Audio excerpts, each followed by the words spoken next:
So whether you knew it or not, CNN hosted a debate last night between Republican presidential contenders Nikki Haley and Ron DeSantis. This came right after Chris Christie had actually dropped out of the race, which is very interesting. He didn't make the debate stage anyway, so it's not like he would have been there, but has obviously changed the dynamics of the race. I took a look at some of the quote-unquote highlights from the night. The big story here is, of course, Trump is not on the stage. He is overwhelmingly leading the Republican presidential nomination contest. And so at the beginning of the debate, both Ron and Nikki made some nod towards the fact that Trump was not there and attempted to attack him. But most of the time, they just spent going after each other in an aggressive manner. So let's take a listen to a little bit of their attacks on Trump and then how they were going at one another. I wish Donald Trump was up here on this stage. He's the one that I'm running against. He's the one that I wish would be here. He needs to be defending his record. Right now, he's not defending the fact that he allowed us to have $8 trillion in debt over 4 years that our kids are never going to forgive us for. The fact that he didn't deal with China when it came to stealing intellectual property. The fact that they gave us COVID. The fact that they've gone and continued to put up Chinese police stations and continue to threaten our military. He didn't do enough to make sure that we were really standing with our friends and doing. He said he was going to build a wall and have Mexico pay for it. He did not deliver that. He said he was going to drain the swamp. He did not deliver that. He said he was going to hold Hillary accountable, and he let her off the hook. He said he was going to eliminate the debt, and he added $7.8 trillion to the debt. So we need to deliver and get this stuff done. And I think the difference. And we need to go back to the basics in education so we get our kids. That was the problem, though. That word salad is the problem. Governor DeSantis. She says she's always supported school choice, and she failed to deliver. She blames other people. Leadership is about getting things done. Stop making excuses. Make it happen. If leadership's about getting things done, how did you blow through $150 million in your campaign and you were down in the polls? So here's I think not this a manager. Is very No, instructive. now I'm going to say. I think it's very instructive about how Nikki Haley sees the world. I think I have the floor. Political advertisements as like that's as important as the kids and their education. What is more important here? She's saying somehow that that's not as important. It's Governor Haley's time. Go ahead. I think I hit a nerve. So, I mean, that was basically the dynamic all night. It was a lot of like, they get into it with each other on these little like parts of their record that people aren't even particularly familiar with. Yes. And you're just asking yourself the whole time, like, what are we even doing here? You're going mercilessly at each other for the honor of being in second place. Like, what is going on? And I will say in terms of the blows that were landed, I think Nikki's attack on Ron of basically like, you're a loser. Yes. You spent $150 million and you've done nothing but tank in the polls is probably the most effective attack at this point. And the only reason is because it's not about, look, you in 2010 spent $12 at a Chinese restaurant. It's like, it's... There was a lengthy discussion of a like 2009 bathroom bill. Like, I don't know. Stop. Yeah. All right, so what this is about is he's tainted and he seems like a loser. People don't want to be a part of a losing campaign. That's it, period. I mean, a lot of this is about vibes. The problem, though, is that at the very same time, Krystal, that the debate was happening, Donald Trump was on Fox News giving the Trump show. And guess what? Sorry to say it, the Trump show is way more compelling. It's more fun to watch because he understands that at a very base level. And so we have some of the highlights there from Trump's town hall. And frankly, just given his political position, these are going to matter way more in the actual eventual general election. Here's what he had to say. Can you say tonight that political violence is never acceptable? Well, of course that's right. And of course, I'm the one that had very little of it. Take a look at wars. Again, I didn't start. I wasn't involved in wars. We beat the hell out of ISIS. We won 100%. We brought our troops back home. Look at the violence that we've had. Look at the violence we have recently. Right, but when you say bedlam, what do you mean? I think you have bedlam. I think you look at Joe Biden, it's bedlam. You have a man who can't lead. You have a man who can't find his way off a stage after he makes a speech that lasts for about 2 minutes. No, I think bedlam is Joe Biden. I think that he's using this. This is just a political ploy. Trump is a dictator. He wants to be a dictator. You know, it's interesting. I did a show, Sean Hannity. Did you ever hear of him? He's a very nice man. And he said, essentially, you're not going to be a dictator, are you? Tell me. I think he was trying to give me a nicer question than maybe you guys would. He meant it very well. I said, I'm going to be a dictator for one day. We're going to do two things, the border We're going to make it so tight you can't get in unless you come in legally. And the other is energy. We're going to drill, baby, drill. Some of my friends that supported you in 2020 are not this time because they believe a Trump presidency will bring 4 years of chaos due to your haters. What is your response to them? Well, I think, first of all, I'm glad you're asking the question. And I'm very glad that you started off by saying you're with me because I want you on my side. I figured maybe Fox would have written that question if it was just the second part of the question. But just so you understand. We didn't write any of the questions. You all wrote the questions, just to be clear. We'll figure that one out pretty soon. Little jab at Fox News there, suggesting that they scripted the Come on. Also, he asked it in the nicest way possible. and by prophecy, like, I'm with you. Yeah, he's like, look, sir, I'm with you. Yeah. He is so thin-skinned. It is unbelievable. But he's charming. Listen, you have to give it to him. He's charming. He's funny. He's good at what he does. Listen, Like, the content aside, because honestly, I find his content and Ron and Nikki's content to be horrifying, but we'll put that aside. I mean, he's another league in terms of the showmanship. Absolutely. In terms of the charisma. It's just not even comparable. On the dictator question, it's interesting that he brought that up on his own. I think he thinks it's very amusing. I think he thinks it's amusing, and I think he's right that there's an appetite in the Republican base of like, screw the rules, and we want the strong man who's just gonna do what we want him to do, who's gonna be that bulwark against the libs who we see as this like existential threat. And polling bears that out, that there are these, tendencies throughout the American public, but disproportionately on the Republican side, that's like, actually we're willing to bend the rules of democracy to have that strongman leader do what we want him to do. I think Trump intuits that. And so far from it being this like negative, at least in terms of a Republican primary contest, maybe it's different in a general election, I'm not really sure. But he intuits that, no, actually people want to hear that I'm gonna be that guy. I think there's two things. So A, there definitely is a desire, but B, as far as I understand, what he knows is how to drive the media crazy. He knows how to get the headlines that he wants that both work to his political benefit and absolutely drive insane Washington Post columnists. This is the perfect way to do it. And so bringing that up, the problem, and this is what really gets to it, is that Trump also does not seem to yet have a sense that Stop the Steal was a massive problem for him. Yeah, he did not intuit in that chaos question that while it is not true in a Republican primary, it is absolutely true for the overall general electorate. Sure. And this is not, I have to be honest, I totally underestimated this in 2022. I didn't think people would care. I was like, yeah, it's a long time ago. We're talking about a new election. No, it's a huge problem for a lot of normal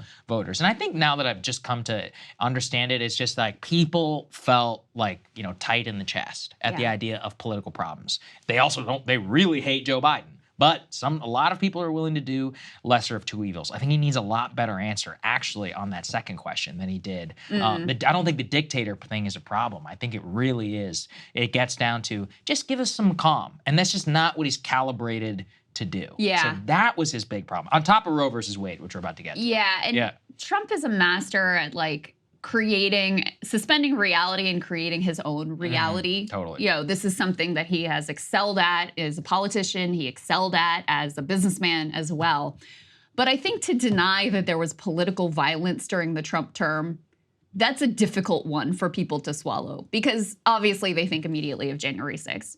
But also, I mean, the violence associated with the Black Lives Matter movement. Well, that happened under his term as well. I would go all the way back. I mean, I remember 2017, that was the whole Antifa thing, and then there was the Proud Boy thing. Charlottesville also happened during that was all his in 1 tenure. year. Yeah, and then we just go. If anything, I remember more political violence really than in modern memory. I wouldn't even necessarily say it's like his fault, but it did exist. Right. And that's something you gotta you have to acknowledge that. Right. Yeah. I think a lot of it is his fault just because of the incredibly polarizing force that he is. But even if you don't think that, to just deny the reality of what we all experienced for those 4 years is a lot. It's a lot to swallow. And like I said, of course, instantly what people think about is like, what about January 6th, dude?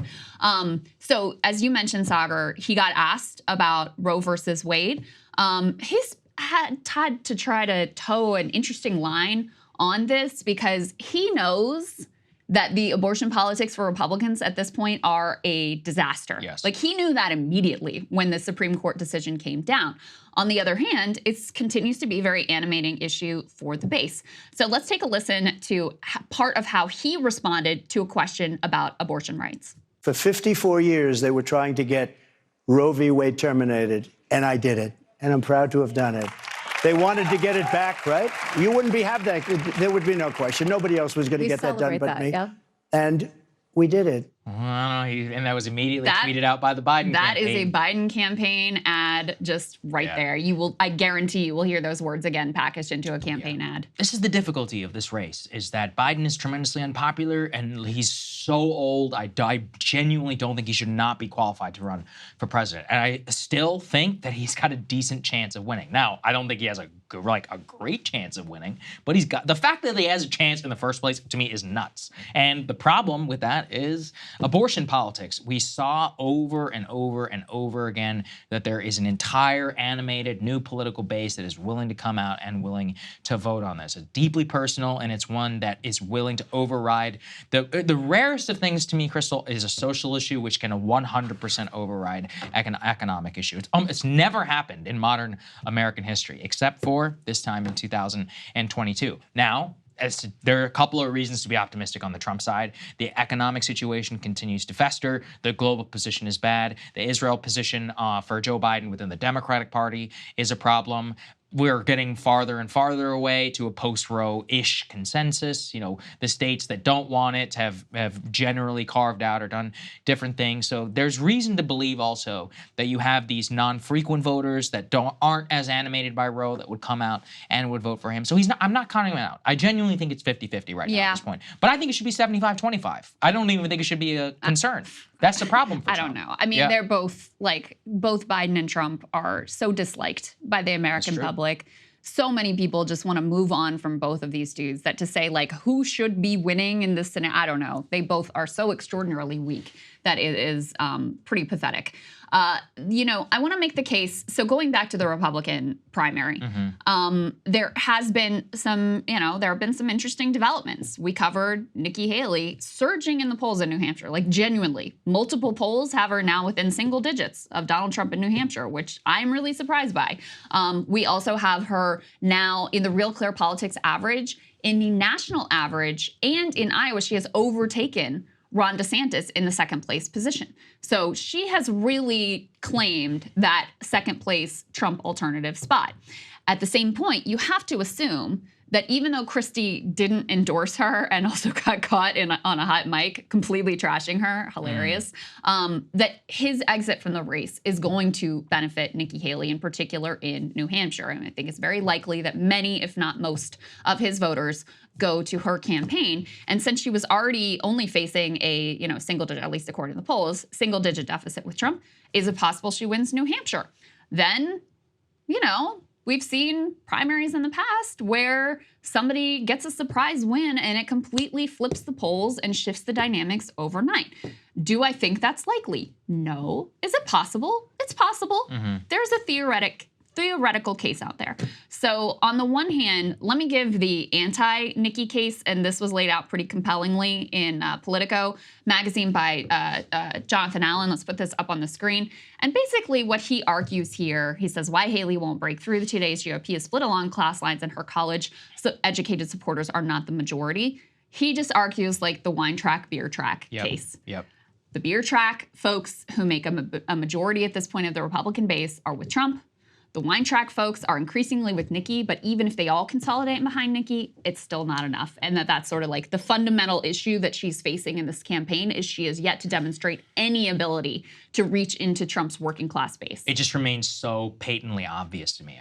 Even in a one-to-one race. So Trump's internals, he released some yesterday. They weren't great for Trump, but it did show him beating one-on-one Nikki Haley. I think it was like 58-4, or it was like 52-40, something like that. I have those. I'll share those in a minute. But the point being that there was an internal Trump poll that showed him still beating her. And the reason why is that the vast majority of people who will vote in a GOP primary are non-college educated white people. And those people are dramatically pro-Trump. Now, there is a small portion which are college educated, the remnants of the Mitt Romney, John McCain, George W. Bush type voter. By and large, though, most of those people who are very political are Democrats now. They voted for Joe Biden. They are very much like the CIA Democrats here in Northern Virginia. And that has been probably the great political realignment of our time. So if you're just winning college-educated, so-called wine track voters, it's just not going to work. This was the reason why the only two candidates in the Democratic primary of 2020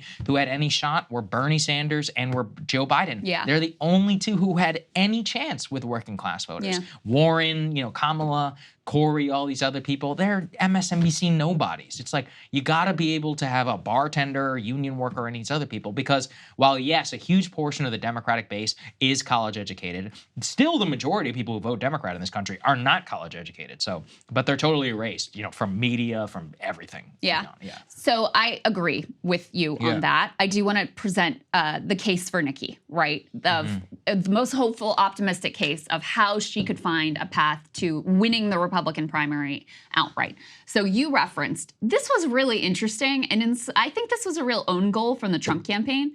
They released, after Chris Christie dropped down, they released this internal poll that they had taken that showed what would a head-to-head between Trump and Nikki Haley look like in the states of Iowa and New Hampshire. And they still had Trump winning. But again, this is your own internal poll, so it's going to very likely be more favorable towards you than reality actually is. And they had him beating Nikki 56-40 in Iowa and only 52-44 in New Hampshire. Those are not overwhelming numbers. That's a race, right? For the overwhelming majority of the Republican primary process, save for right after the midterms, there has not been a race. These numbers, you're in single digits, you're within 10, 15 points. That's actually a real race. Those are the sort of numbers where you can imagine if Nikki is surging right now in the right moment, which she appears to be, that she could theoretically close the gap. The way that this could happen is, just to play this out. So Iowa caucuses, Ron has invested so much money in Iowa, and it's not looking good. His polls have continued to trail off.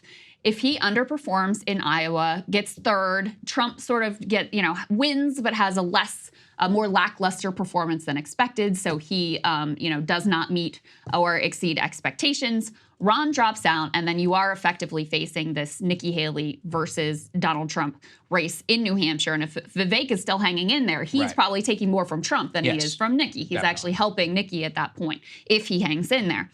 And then if Nikki's able to pull off the upset victory, which polls show she's got a shot of at this point, then you could create a permission structure for people who have felt like I need to stay with Trump or I need to say I'm staying with Trump, even though I'm kind of sick of him. I kind of do feel like he's old, like I'm, this chaos. I'm not really down for it, but I have felt like I need to stay in line and I felt like he's the guy and there isn't really room for an alternative.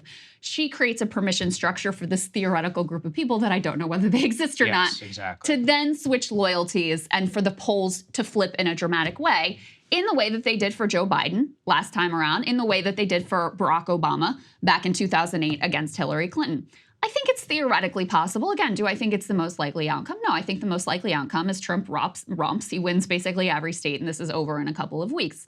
But this is the first time where I can even really visualize a path for anyone else to actually win outright. I totally agree. I would say that the odds of it are less than 20%. Honestly, that might even be generous, but let's give it to her just for the sake of it being fun. It just makes New Hampshire the all make or break. It's like she has to win the primary. So luckily, we'll be having a great show during New Hampshire, so we will all digest it. We will do so here together. But I'm excited to see it. Oh, I forgot to mention that I have to put this up on the screen. Trump is now pulling out the greatest hits against Nikki Haley. He is now says, in Nikki Haley, this is from Gateway Pundit, one of the original birther places.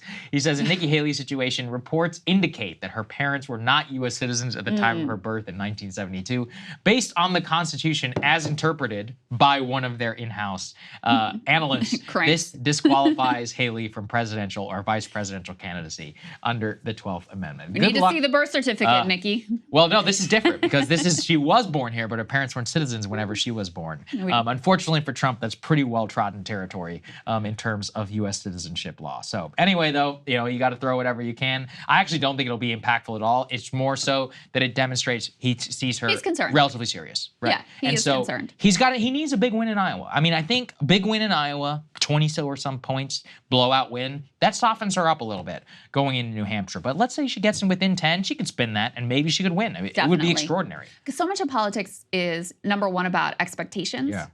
And the expectation for Trump is that it's a blowout in Iowa. And if he doesn't meet those expectations, and you also know the media loves Nikki Haley. They love her. And the billionaire class on the Republican side, they have lined up behind her. Like, she is their chosen candidate. Fox News loves her. Yes. So, they will do everything they can to spin the Iowa results in her favor.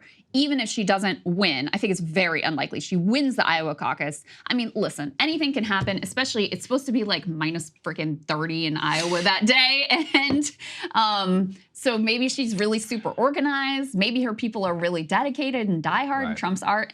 If anything, I would think it would cut in the other direction, but who the heck knows? But if he fails to meet those very high expectations, the media is going to spin it in her favor. She goes into New Hampshire with a head of steam. Who knows what could happen? We will certainly see. Hey guys, if you like that video, go to breakingpoints.com, become a premium subscriber, and help us build the best independent media organization on the planet. That's right. We're subscriber funded. We're building something new. We want to replace these failing mainstream media organizations. So again, to subscribe, it's breakingpoints.com.